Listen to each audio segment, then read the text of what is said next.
Hello friends, কেমন আছো সবাই? আমার বন্ধন ব্লগের আবার একটি নতুন ব্লগে তোমাদের স্বাগত জানাই। তো চলো, ঘুম থেকে উঠেই দেখি একেবারে ঝমঝমিয়ে বৃষ্টি হচ্ছে। তো দেখতেই পারছো, আর ঘুম থেকে উঠেই তো আমার রোজকারের অভ্যাস ব্যালকনিতে এসে দাঁড়ানো। তো ব্যালকনিতে আসতেই দেখলাম একেবারে অঝোর ধারায় বৃষ্টি হচ্ছে, একদম ঝমঝম করে। আর মনটা বেশ ভালোই হয়ে গেল, বেশ ওয়েদারটা খুব ঠান্ডা ঠান্ডা হয়ে গেছে। কারণ খুব এই কদিন এত গরম পড়েছিল যে এত কষ্ট হচ্ছিল কি বলবো। যতক্ষণ এসিতে থাকা হয় ততক্ষণই যেন ভালো লাগে, বেরোলেই যেন আগুন। তো চলো, আজ তো ভাগনা বাড়িতেই আছে। তোমরা তো আগের ভিডিওতে দেখেইছো ভাগনা বাবু বাড়িতে এসেছে। তো অনেক দিন বাদে ভাগনা এসেছে, তো সেই জন্য। আর বাজার তো বলতে গেলে মাই বেশি করে, কারণ হাজব্যান্ড খালি আলু পেঁয়াজটা এনে দেয় আর এই মাছ বা মাংসগুলো এনে দেয়। কিন্তু আজকে মা মর্নিং ওয়াক করতে গিয়ে মা নিজেই সমস্ত বাজার করে এনেছে। তো যেহেতু সকালবেলার দিকটা বৃষ্টি হয়নি, মানে অনেক ভোরবেলার দিকটা বৃষ্টি হয়নি, তারপর বৃষ্টিটা এসেছিল। আর আজ আমার খুব একটা পছন্দের জিনিস আমি রান্না করব। তো সেটা দেখতেই পারছো, তোমাদের একটা শাক দেখালাম। শাকটা কি শাক তোমরা কি জানো? শাকটা হলো গিমে শাক, সেটা যেখানে সেখানে হয়, পাঁচিলের আলসে, ড্রেনের ধারে, আনাচে কানাচে যেখানে সেখানেই হয়ে থাকে। কিন্তু সেই শাকটা আমার খুব পছন্দের। যদিও সেই শাকটা অনেক রকম পদ করেই কিন্তু রান্নাও করা যায়। অনেকে ভাজা খায়, অনেকে তরকারি করে খায়, আবার অনেকে আলু দিয়ে সিদ্ধ করে মেখেও খায়। তবে আমার সব থেকে যেটা পছন্দের সেটা হলো আলু দিয়ে ভাজা। আমাদের বাড়িতে এই শাকটা তরকারি বেশি হয়, কিন্তু আজ বললাম যে মাকে, মা আজ আলু দিয়েই ভাজা করব শাকটা। তো সেই জন্য মা তো সমস্ত আনাজ আমাকে কেটে দেয়, তোমরা তো সেটা সকলেই জানো। আর মা সমস্ত আনাজ আমাকে কেটে গুছিয়ে ধুয়ে দিয়ে দিয়েছে, আমি এবার রান্না বসিয়ে দিলাম। তো সকালবেলা টিফিনটা তোমাদের সাথে শেয়ার করা হলো না, কারণ সকালে আজ টিফিন কিছুই হয়নি। আজকে পেটাই পরোটা কিনে এনেছিল, তো সেইগুলো দিয়েই আমরা সকলে টিফিন করে নিয়েছি। তো তারপরে টিফিন করেই বসিয়ে দিলাম রান্না। আজ তো চিকেন মটন দুরকমই হবে। অনেক দিন বাদে আজ বাড়িতে মটন এসেছে, কারণ বাড়িতে তো সুগার পেশেন্ট, থাইরয়েড পেশেন্ট আর কোলেস্ট্রল পেশেন্ট 3 রকমই আছে। তো সেই জন্য আমাদের বাড়িতে মটনটাকে একটু অ্যাভয়েড করেই চলা হয়, যেহেতু মটনটা না খেলেই ভালো। কিন্তু যে একেবারেই হয় না সেটাও বলবো না, অকেশনালি হয় বা কোনো রিলেটিভ এলে হয়। তো সেই জন্য আজ যেহেতু ভাগনা এসেছে, তো অনেক দিন বাদে আজ বাড়িতে মটন এলো। তো সেই জন্য মটন চিকেন যেহেতু দুরকমই হবে, সেই জন্য ফটাফট করে 2টো ওভেন জেলে একেবারে দুদিকে 2টো কড়া বসিয়ে দিয়েছি। আর বসিয়ে দিয়েই একদিকে আলু আর একদিকে পেঁয়াজ দুরকম দুদিকে ভাজতেও শুরু করে দিলাম, যাতে তার রান্নাটা একটু তাড়াতাড়ি হয়। সেই জন্য দুদিকে 2টো বসিয়ে দিয়েছি একই সাথে। তো দেখতেই পারছো, এই জন্য এখন আমি যেটার মশলা করছি সেটা হলো চিকেন করব। চিকেনটা আজ আমি শুধুই কাঁচা লঙ্কার পেস্ট দিয়েই করব, কারণ এতে কোনো গুঁড়ো লঙ্কা কিচ্ছু অ্যাড করব না। কারণ আজ হঠাৎ করেই ইচ্ছা হলো যে কাঁচা লঙ্কা দিয়ে করব। আর যেহেতু চিকেনটা শুধু হাজব্যান্ড আর আমি খাবো, সেই জন্য কোনো কালারের ব্যাপার নেই। যদিও আমার একটু কালারফুল জিনিসই বেশি ভালো লাগে, কিন্তু যেহেতু ছেলেটা খাবে না বা অন্য কেউ খাচ্ছে না, সেই জন্য আজ শুধুই চিকেনটা কাঁচা লঙ্কা দিয়েই রান্না করব। কারণ কাঁচা লঙ্কা দিয়ে করলে তো কোনো লাল টকটকে কিছু কালার আসবেও না, আর দেখতেও ভালো লাগবে না।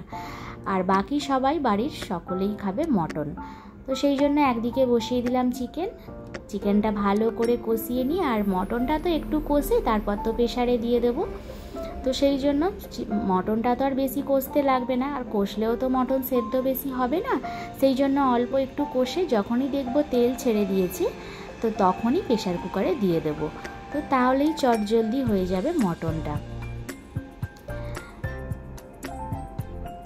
অনেকগুলো দিন বাদে বাবু এসছে, তাই আমার ছেলে খুব খুশি। শুধু ছেলে নয়, ছেলের সাথে আমরাও খুব খুশি। আর এসে আটকে পড়লো, কারণ আজ সকাল থেকে উঠেই দেখছে বৃষ্টি। তো যেহেতু গতকাল রাত্রেই ওর চলে যাওয়ার কথা, কিন্তু জোর করে ওকে আটকে দিয়েছি। আজকে বাড়ি যেত, কিন্তু আজও মনে হচ্ছে ওর বাড়ি যাওয়া হবে না, কারণ সকাল থেকে এমনই ওয়েদারটা করে আছে যেন মনে হচ্ছে সারাদিন আজ আর বৃষ্টি থামবেই না।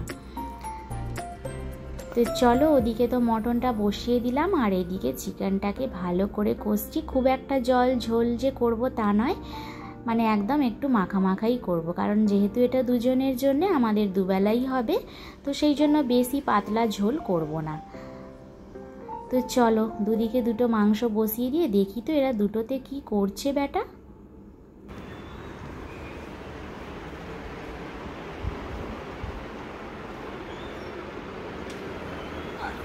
ও বাবা, এরা এখানে সিনেমা দেখছে। কি বই দেখছিস? কি বই দেখছিস? সিনেমা দেখছিস? কি সিনেমা? কাঞ্চন।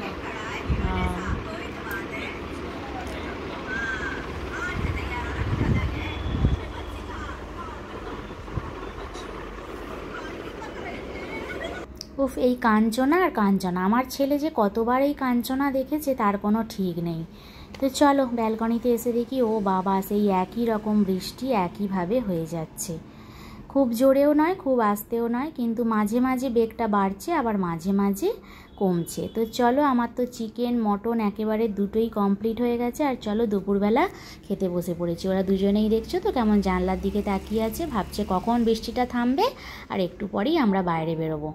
তো চলো, হয়েছিল আজ কিমের শাক দিয়ে আলু দিয়ে ভাজা হয়েছিল, মটন, আর হয়েছিল একটু আমের চাটনি।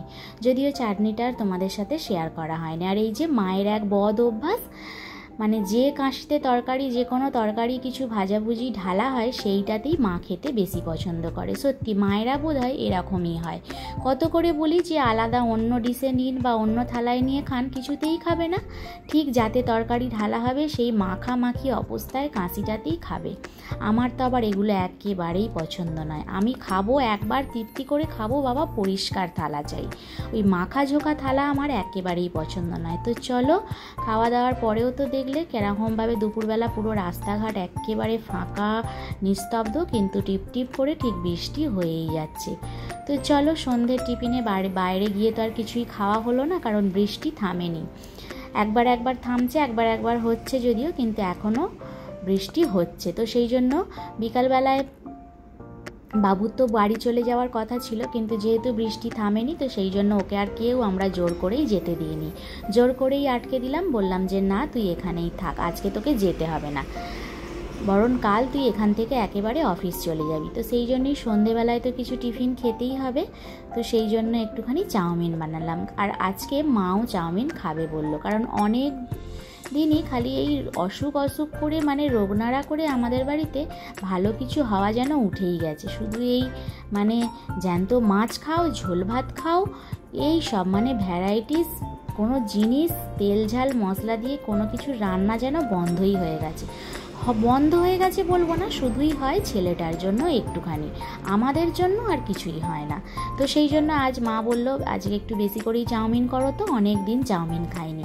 তো সেই জন্য আমরা চারজনই খাবো, যদিও বাবু, আমার ছেলে আর আমি আর মা একটু করে খাবো। তো সেই জন্য মা সেই মতো আনাজ কেটে দিল,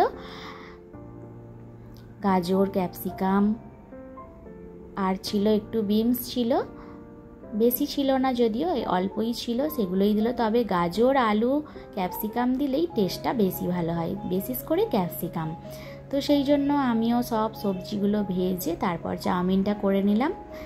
তো দেখতেই পারছো এখানে আমি 3টে প্লেট বার করেছি। তো যেহেতু বাবুর আর আমার ছেলের দুটোই বার করার কথা, কিন্তু 3 নম্বরটা কে আছে জানো তো, দেখতেই পাবে। তো চলো, দেখতেই পাচ্ছ ওর চাউয়ের পরিমাণটাও কিন্তু একটুখানি। ওদের সবাইকে টেবিলে আমি খেতেও দিয়ে দিলাম।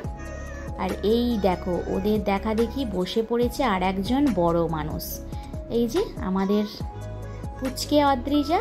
তো সেও তো ঠিক সন্ধেবেলা এসে হাজির, আর এই যে দাদাদের সাথে চাউমিন খাবে, আবার সস দিয়ে। প্রথম প্রথম গুড্ডুকে একটু ভয়ই পাচ্ছিল, তারপর এখন থাকতে থাকতে বেশ মিশে গেছে, দেখছো তো। ম্যাগি কে খাচ্ছে? হ্যাঁ, অদ্রিজা ম্যাগি খাচ্ছে বাবা। তো চলো আজকের মতো ভিডিও এখানেই শেষ করছি। যদি ভালো লাগে অবশ্যই একটা লাইক দিয়ে আমার সাথে থেকো। খুব তাড়াতাড়ি দেখা হচ্ছে আবার পরের ব্লগে। আজকের মতো এখানেই টাটা। হ্যাঁ খাবো তো, তুমি খাও।